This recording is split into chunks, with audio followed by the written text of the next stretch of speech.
Buenas noches, hermanos. Señor les bendiga. Vamos a abrir en Hechos 17 para continuar donde dejó Juan el viernes pasado.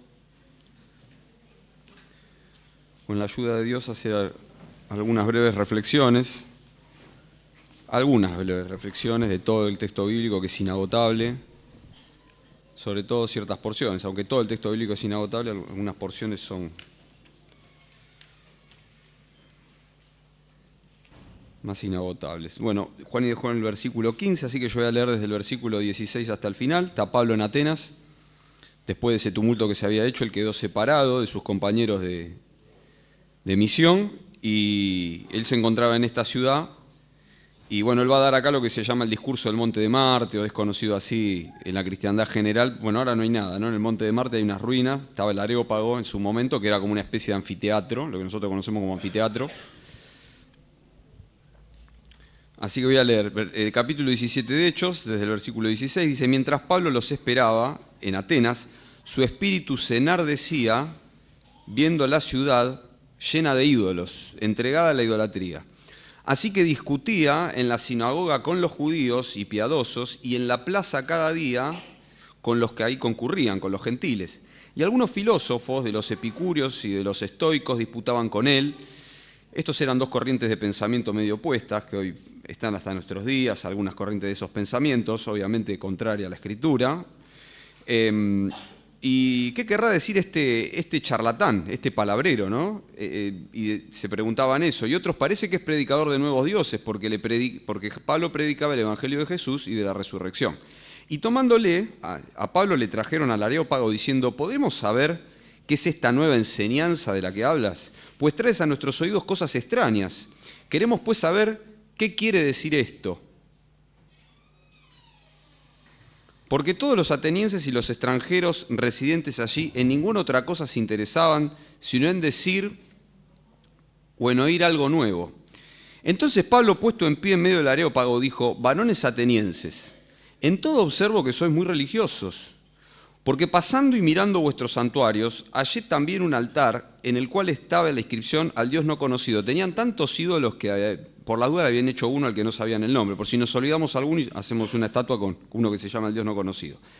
Al que ustedes adoran, pues, sin conocerle, es a quien yo os anuncio. El Dios que hizo el mundo y todas las cosas que en él hay, siendo Señor del cielo y de la tierra, no habita en templos hechos por manos humanas como tienen ustedes. Está llena de templos Atenas. Ni es honrado por manos de hombres como si necesitase de algo, pues Dios es quien da a todos vida y aliento y todas las cosas. Y de una sola sangre ha hecho todo el linaje de los hombres, desde Adán, para que habiten sobre toda la faz de la tierra, y les ha prefijado el orden de los tiempos y los límites de su habitación. ¿Para qué? Para que busquen a Dios, para que los hombres busquen a Dios, sin alguna manera, palpando a tientas, puedan hallarle, aunque ciertamente no está lejos de cada uno de nosotros, porque en Dios vivimos y nos movemos y somos. Es decir, nosotros habitamos en todo lo que Dios hizo. Es imposible movernos en la vida sin ver lo que Dios ha hecho. El cuerpo humano, la creación, todas esas cosas. Dice: como algunos de vuestros propios poetas también han dicho, porque linaje suyo somos. Siendo pues linaje de Dios, nosotros los hombres, no debemos pensar que la divinidad sea semejante a oro o plata o piedra, de las cosas que estaban hechas los ídolos, escultura de arte y de imaginación de hombres. Pero Dios, habiendo pasado por alto los tiempos de esta ignorancia de hacer todo eso, ahora manda, no pide por favor, manda a todos los hombres en todo lugar que se arrepientan, por cuanto ha establecido un día en el cual juzgará al mundo con justicia. El día del juicio final, como dicen todos. Bueno, ese día está, el día del gran trono blanco. Por aquel varón a quien designó, dando fe a todos, con haberle levantado de los muertos. Este texto en otras traducciones está un poco más claro y dice que va a juzgar a todos a través de Jesús, y esto lo dejó bien claro habiéndolo levantado de los muertos. Es decir, que la resurrección de Cristo es el sello y la garantía de lo que Dios prometió. Entre otras cosas, prometió que va a haber un juicio. Hay una sola muerte y después un juicio, dice Pablo. Pero no es algo más que se dice así como hay tantos libros. El sello es que Cristo resucitó. Ese es el sello de lo que Dios prometió y de lo que está por delante. Versículo 32, pero cuando oyeron lo de la resurrección de los muertos, unos se burlaban y otros decían, ya te oiremos acerca de esto otra vez. Y así Pablo salió de medio de ellos, mas algunos creyeron, juntándose con él, entre los cuales estaba Dionisio, el areopagita, se ve que alguno de los que se encargaba del areópago, una mujer llamada Dámaris y otros con ellos. Hasta acá la lectura de la palabra de Dios. Lo primero que yo anotaba para mí era que estaba lleno de ídolos por todos lados, evidentemente más que en otros lugares, sino, porque lo dice así la Escritura, como que llama la atención acerca de esto, si bien todas esas tierras eran bastante idólatras.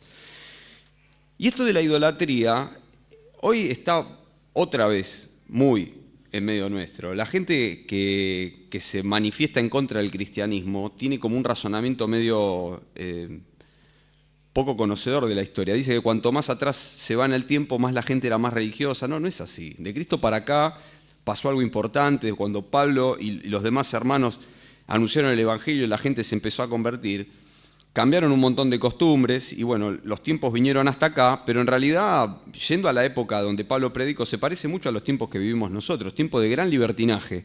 Y esto de la idolatría es una obra de la carne, es una manifestación de la ausencia de Dios, que es lo que en otro idioma significa impiedad. Sin Dios, le dicen en inglés a los impíos. Godless, sin Dios. No tiene a Dios. ¿Entonces qué? Entonces vive como vive y hace lo que hace. Manifiestas son las obras de la carne. Y después de dar 4 formas de pecado sexual, da la idolatría. Es muy común. Uno va a cualquier lado, en cualquier lugar del interior de la provincia, sale acá nomás. Una vez yo fui, me preguntaron a qué me dedicaba. Me dice, ¿haces ermitas? ¿Y eso qué? Le digo yo. Dice, no, una casita para la Virgen de acá, para la... Las vírgenes son como eran en la época de los Baales. No era un Baal solo, tenían un Baal por familia, un Baal por lugar. Con la Virgen pasa lo mismo, ¿no? Pero no es esa, no, pero esta se apareció acá y aquella se apareció allá y esta es del viento. Digo, ¿cómo no se dan cuenta? ¿No? Uno lee la Escritura y eran los mismos Baales que estaban antes. Bueno, lleno de ídolos, manifestación de la carne. Porque cuando Dios está ausente, otra cosa ocupa su lugar. Porque ese hueco que tiene el hombre lo ocupa otra cosa. No sin consecuencias. Y en los lugares donde tal vez se tiene un poco más de educación, no es que no hay idolatría, porque la Biblia dice que la avaricia es la idolatría también. Que la avaricia es idolatría. Y la avaricia es el amor al dinero. Acá está mucho eso en la ciudad. Gente que tiene estudios tal vez no tiene una inclinación a los ídolos. La Escritura dice que Pablo le dice a los corintios que en otra época le dice a ellos, se os extraviaba a los ídolos. Y hay otro texto que dice que siguiendo la corriente de este mundo conforme al príncipe de la potestad del aire, que es el espíritu que opera ahora en los hijos de desobediencia, es decir, que la gente va hacia la idolatría siguiendo la corriente de este mundo. Es como un gancho de la nariz.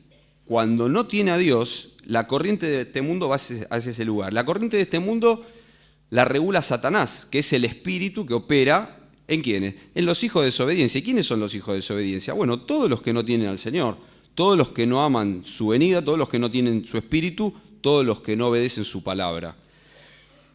Y eso es lo que Pablo había visto que estaba desparramado. Como decíamos recién, una forma, ya lo dice la Escritura, pero una forma muy de moda de idolatría es la avaricia, que es el amor al dinero. Que nuestra Biblia dice que es raíz de todos los males. Pero para mí otra traducción traduce mejor y dice que es raíz de todo tipo de mal. Porque la codicia, por ejemplo, de la mujer ajena, no proviene del amor al dinero, no tiene nada que ver. Los pecados sexuales a veces no tienen una raíz del dinero.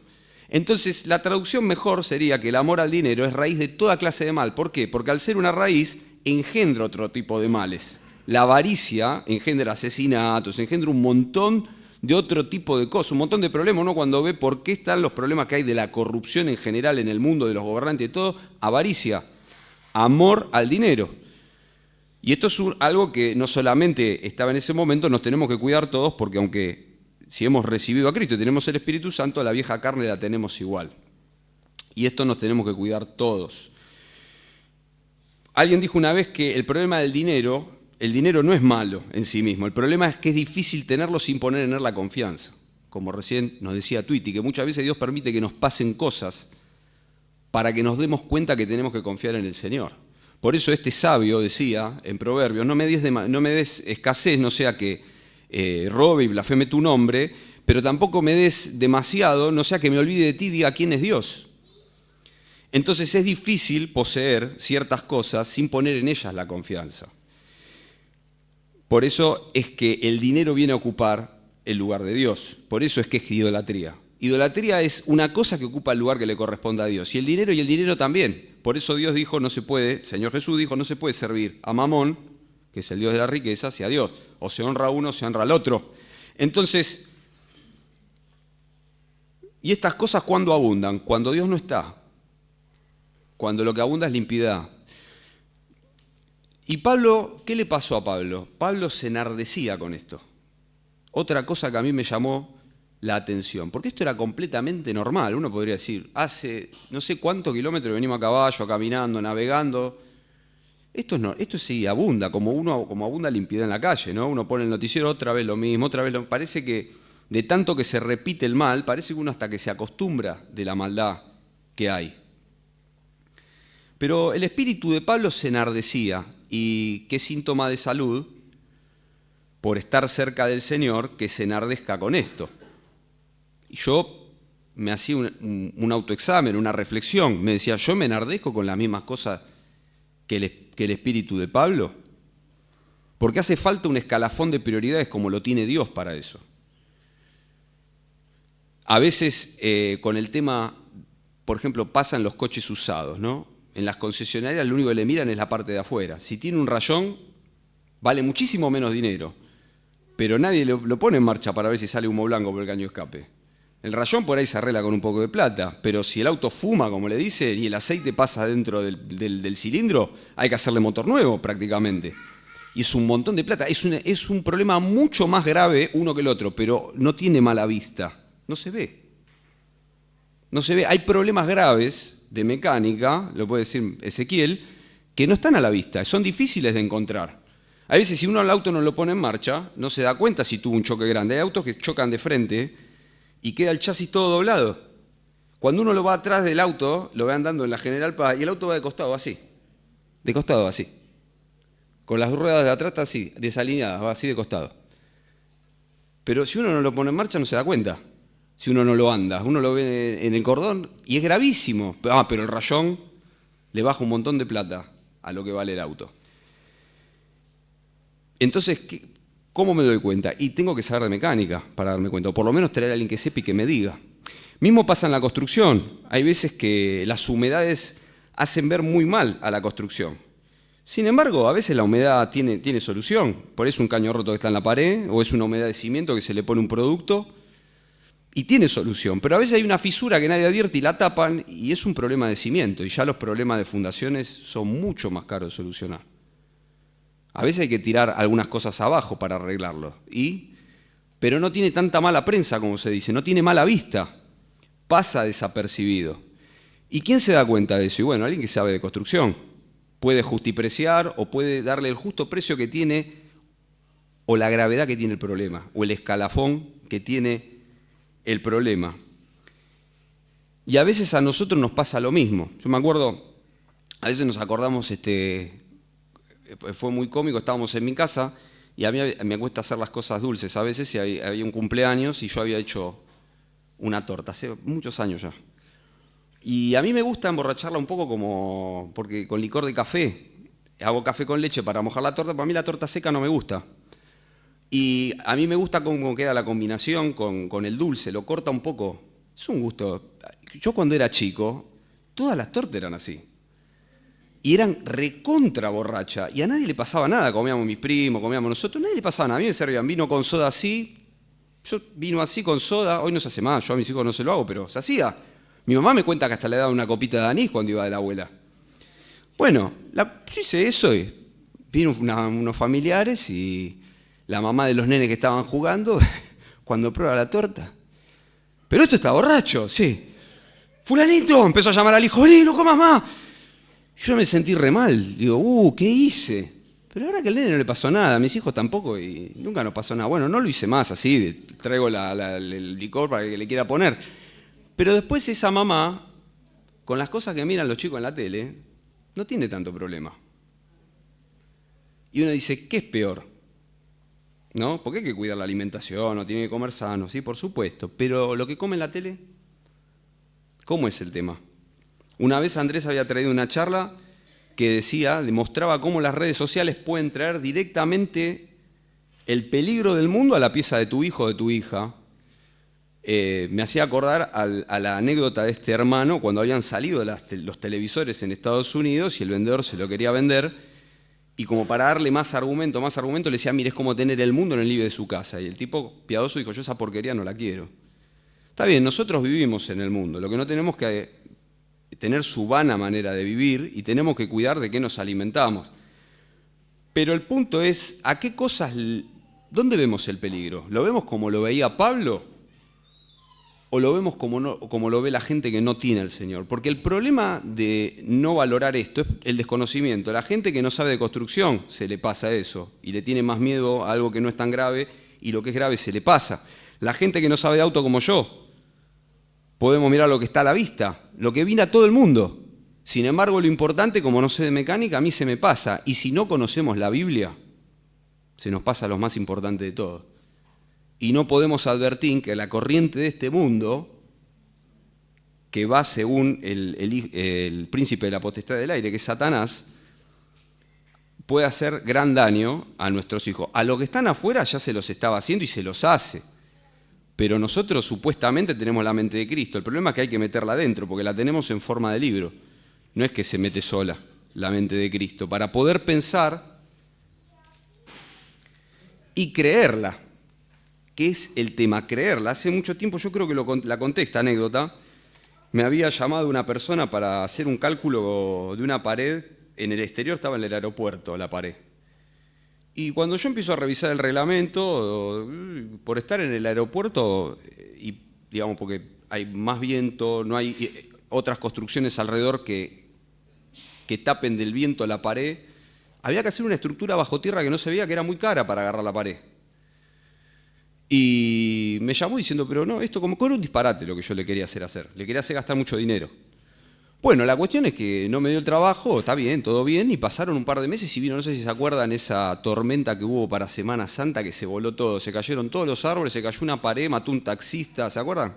Bueno, cuando se lo comenta un colega mío que no es cristiano, porque la persona que a mí me había llamado era arquitecto, le digo, ¿a vos te parece? Le digo, Mati, le digo, el muchacho ingeniero, digo, ¿a vos te parece lo que me dijo este arquitecto? Y mirá lo que pasó. Me dice, ¿sabés lo que pasa, Nacho? Por más que haya estudiado, él no cree en el cálculo estructural. Y yo digo, ¿cómo me vino la enseñanza de una persona que no conoce al Señor? ¿No? Pues se puede conocer de arquitectura o de ingeniería y no creer lo que uno está estudiando. Y si me pasa a mí con la Biblia, si yo leo y no creo, bueno, eso se ve en si ponemos manos a la obra o no, con el día a día. A Pablo sí, Pablo creía, estaba entregado al Señor y él veía el peligro y veía que esta gente estaba perdida, que estaba muy perdida, muy entregada a esas cosas.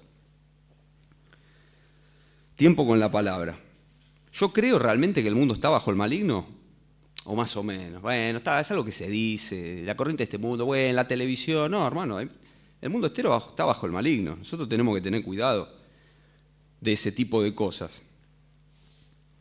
Así que, dice la Escritura en el versículo 17, ante todo esto que hacía Pablo, bueno, predicaba el Evangelio. Discutía en la sinagoga y en la plaza. No formó un partido político, no se puso a hacer ayuda social, que estaría bien hacerla, poner un merendero, poner algo. Bueno, en esa época tal vez lo tenía tal vez más sencillo porque era una gente que estaba ávida de escuchar, eso sí. Era gente que le gustaba escuchar novedades. Otra cosa que hoy está como moneda corriente.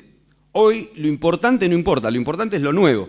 Si hay una noticia, se desapareció este chiquito en el norte hace un montón de tiempo, no se sabe si trata, no sé qué, no duró nada. Nadie sabe lo de Loan, qué pasó, a nadie le importa nada porque tal modelo dijo una barbaridad de otra, están hablando todo el tiempo de eso porque hay que llenar tiempo y lo importante no es lo importante es que vos y yo miremos para cobrar, ellos cobran con la propaganda, que vos sigas mirando y sigas pasando la propaganda, eso es lo importante. Las cosas importantes son 2 o 3 en el día, por ahí no hay ni una noticia importante, sin embargo, están todo el tiempo con novedades. Bueno, acá parece que era parecido, no se interesaban de otra cosa que no sea una novedad. También esto es fruto de la ociosidad, ¿no? Como diciendo, comprate una vida. ¿No tenés algo para hacer? Comprate una vida. Que tenemos que andar viendo las pavadas que hablan los demás. No importa si es importante, lo importante es si es nuevo, ¿no? Mientras que sea nuevo está bien. ¿Y después qué hacemos? Vamos a buscar otra cosa nueva. No, hermano, lo importante es lo importante, no lo nuevo. Lo importante es lo que Dios dice que es importante. A veces son 2 o 3 cosas y después hay que remar con esas 2 o 3 cosas. No podemos estar todo el tiempo incorporando. Pasa con el noticiero y pasa con todas las cosas. Es muy notable cómo se repite, porque no importa que los tiempos sean modernos. El corazón del hombre es el mismo y alejado de Dios es la misma porquería. Ocio y una insatisfacción galopante. No estoy satisfecho con nada, ¿no? Es como Eclesiastés, ¿no? No hay nada nuevo. Bueno, otra vez lo mismo, el ojo no se cansa de ver, el oído no se sacia de oír, otra vez quiero más, quiero más, quiero más. Y el apóstol Pablo, en predicarles, lo encuentran como una novedad y lo traen. Era un lugar, dicen los que saben de historia, que era un lugar donde se resolvían problemas judiciales, pero acá lo traen como para ver, a ver qué tenés de nuevo. O sea, como que lo trajeron como diciendo, bueno, vení después de que de todas las cosas judiciales que hay, vení a última hora y te vamos a escuchar un ratito. Y Pablo da este discurso maravilloso que si uno le cuenta el tiempo, tiene una brevedad para predicar el Evangelio de una cosa maravillosa, obviamente está inspirado por Dios, como los discursos de Pedro, de lo cual nosotros también podemos tomar nota por si en algún momento nos toca hablar con alguien y tiene que ser breve. Podemos tomar nota de este tipo de cosas. Lo primero que hace es le menciona la creación. Alguien dijo una vez que nosotros tenemos una deuda con Dios, pero desde antes de Cristo. Tenemos una deuda porque Él nos creó. La deuda de la creación la tenemos con Él. Nosotros tenemos la deuda de tener que atender lo que Dios tiene para decir antes de que enviase al Señor Jesús a morir por nosotros. Después, obviamente, la gente queda en falta porque Cristo vino a morir y, bueno, los hombres amaron más las tinieblas porque sus obras eran malas. Pero ya como creador hay una deuda. Entonces, les dice que es creador, le dice que es autosuficiente y todopoderoso, que no necesita de nosotros, lo cual eso manda a la justicia propia y al mérito lo echa por tierra. Entonces primero lo deja al oyente, lo deja como que es deudor, que no tiene nada para ofrecerle a Dios, por lo tanto Dios no necesita de nosotros. Y le dice, bueno, como Dios nos creó y nosotros somos linaje de Dios, linaje en el sentido de que Dios creó a Adán y de Adán descendemos todos nosotros. Algunos han malinterpretado esto, alguna cristiandad o mal llamada cristiandad ha dicho, bueno, es la paternidad universal, entonces todos somos hijos de Dios. Bueno, si fuese así, ¿por qué nos va a condenar? Porque a los 2 versículos siguientes dice que ha establecido un día que juzgará con justicia. Entonces, si todos somos hijos de Dios y al final Dios va a salvar a todos, como algunos mirando este texto dicen, ¿por qué dice 2 versículos más adelante que nos va a condenar? Bueno, a la Biblia hay que interpretarla en su contexto. Cuando uno lo hace, entiende que lo que Pablo quiere decir es que Dios nos creó a nosotros y nosotros no creamos a Dios. Por eso dice, ustedes no pueden decir que la deidad es lo que ustedes imaginan. Le dice, siendo que nosotros somos creación de Dios, Dios no puede ser tu imaginación. Yo una vez hablando con una familiar que creía en estas cosas así de Oriente, de los muchos dioses, y que hicieron una mezcla también con el cristianismo que se llama Nueva Era y todo eso, ella me decía que bueno, que si yo soy feliz con lo que quiero creer, que está bien, que a mí me va a pasar eso y que a ella le va a pasar otra cosa. Le digo, mira, eso, le digo, y perdóname, pero es un disparate. Lo que no va a pasar a los dos es lo mismo. Por ahí yo estoy equivocado, vos estás equivocada, pero nos tiene que pasar lo mismo. Cuando vos te morís, cuando yo me muero, hay una cosa que va a pasar. O está el juicio o está lo que vos decís. Yo digo que está el juicio porque lo dice Dios. Pero ¿cómo es eso de que a mí me pasa lo que yo imagino y a vos te pasa lo que vos te imaginás? Acá hay un micrófono para mí, para ustedes, para cualquiera. No importa que cierre los ojos. La pared está ahí igual para todos nosotros. Es la misma realidad. Y cuando nos morimos va a estar lo mismo. Para todos nosotros, la misma realidad, el mismo juicio.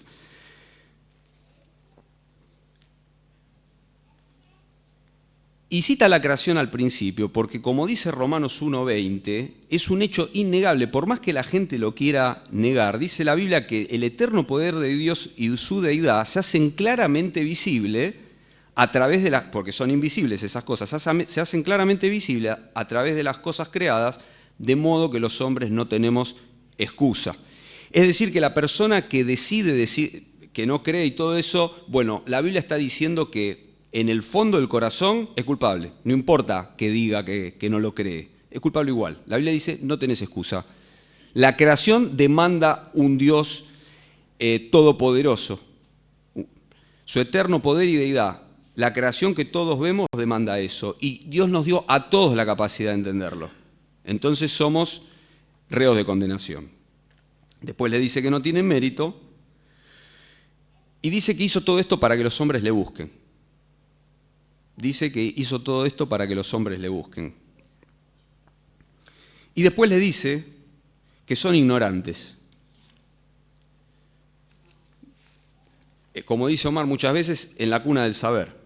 Nosotros estudiamos matemática, los ángulos se ponen con letras griegas. Toda la matemática, Pitágoras, Tales y un montón tuvo su base en los griegos, avanzaron un montón. Bueno, pero de Dios son ignorantes y se tienen que arrepentir igual, porque las cosas de Dios no van con el intelecto. De hecho, el Señor Jesús dijo, te alabo Padre porque escondiste estas cosas de los sabios de este mundo y se las revelaste a los sencillos, a los niños. Entonces, incluso hasta el conocimiento puede ser, igual que la posesión de dinero, puede ser un escollo para encontrar a Dios, porque así como el dinero es difícil poseerlo sin poner en él la confianza, el conocimiento también, lo dice Eclesiastés, escudo es la ciencia, el conocimiento, y escudo es el dinero, más la sabiduría excede en que da vida a sus poseedores, sabiduría de Dios, pero también puede ser un escollo, puede haber soberbia en el corazón con el conocimiento. Entonces le dice que son ignorantes y que Dios ha pasado por alto los tiempos de esta ignorancia y que ahora manda que se arrepientan. Y bueno, yo me anotaba para mí que el pasar por alto de Dios no es una vista gorda. En otro texto más adelante, creo, no sé si es segunda de Pedro, dice que Dios tiene paciencia, esperando que todos se arrepientan y vengan al conocimiento de Dios.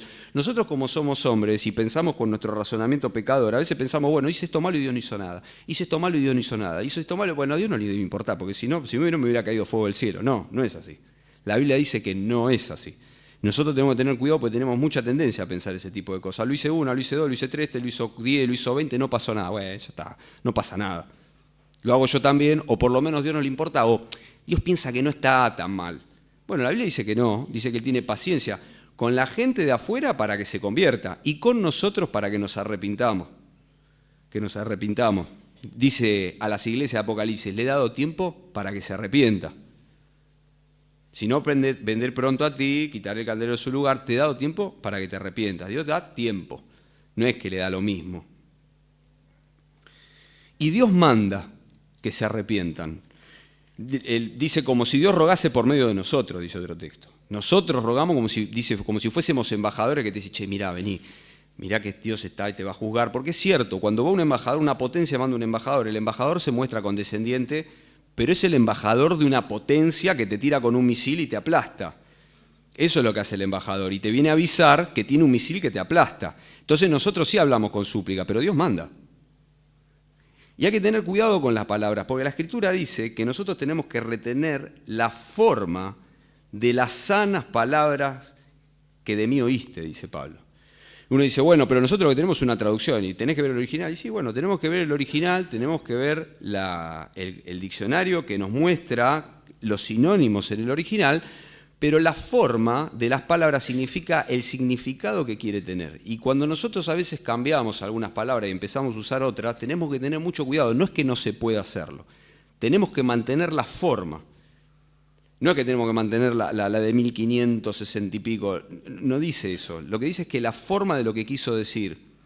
Por eso hay que tener mucho cuidado. Ir al original siempre es una garantía. Ir al original, aunque la palabra se haya quedado en desuso en nuestro idioma, tratar de bajarla con algún texto. Pero cuando uno empieza a usar palabras como, por ejemplo, las que están de moda, te desafío, recibí, hacé la oración. Este es un desafío para vos. ¿Qué desafío? Manda que te arrepientas. Desafío por el trofeo del fútbol. No, no es eso. O sea, manda que te arrepientas. Cuando se cambia mucho, como decía Jorge, le ponen dulce de leche a la tostada. Por favor, vení a la cruz. Hacele el favor al Señor, parece que le dijera. No, el favor se nos hizo a nosotros. Y aunque se pueda emplear otras palabras, ¿por qué no? ¿por qué no se pueda usar algo de actualidad como hizo Pablo? Pablo usó algo de actualidad, enganchó lo del Dios no conocido, ¿por qué no? Pero esa versatilidad tiene que estar en el temor de Dios, reteniendo la forma de las sanas palabras. Para predicar el Evangelio y también entre nosotros, para exponer la palabra unos con otros, para hablarla. Tienen que significar lo que la Biblia quiso decir.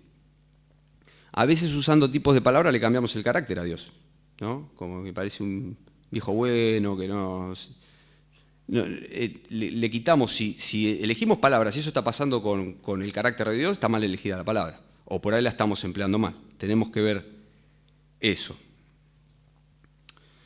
Se tenían que arrepentir de su vana manera de vivir. Se tenían que arrepentir.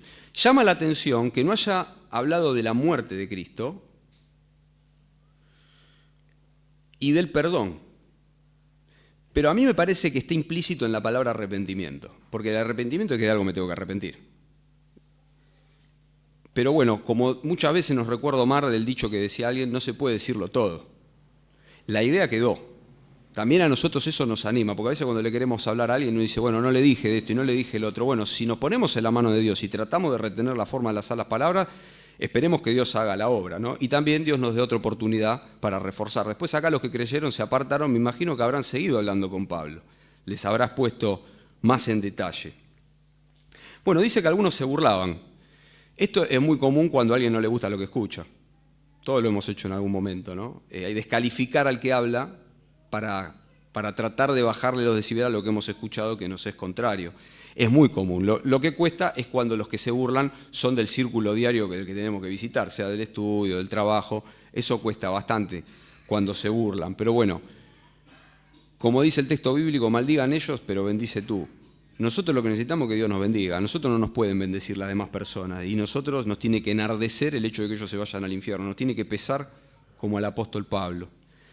Y saber que aunque sea poquito, muchos dicen que acá se convirtieron muy poquitos de todos los que lo escucharon, el trabajo para Dios fue hecho con fidelidad y la recompensa de Pablo, vaya que va a estar. Ya te iremos otra vez, ¿no? Le dijeron. Bueno, la Escritura dice hoy es el día aceptable. Si oyeres hoy su voz, no endurezcas el corazón. Ya te oiremos, ¿no? Bueno, esto también es un llamado para nosotros. Cuando escuchamos algo que nos pica el oído, ¿no? Que nos da comezón de oír, hacer el esfuerzo y decir, bueno, tratemos de no dejarlo para otro momento. Si algo nos está picando, fijémonos por qué es. Si es porque no me gusta el que habla o si es porque realmente Dios me lo dice y, bueno, tiene razón lo que dice Dios, ¿no? Y algunos creyeron, como decíamos recién, y buscaban la verdad. Bueno, Pablo se enardecía, viendo entregado a la idolatría a todos y al pueblo de Atenas, y él tenía bien puesto el escalafón de peligros, danger, ¿no? Danger donde tiene que estar. No, aunque está borracha la torta, que tiene una rayita el auto, no, es lo importante. ¿Y el escalafón quién lo pone? La Biblia. Y yo tengo que estar lleno de la Biblia. El Señor nos bendiga, hermanos.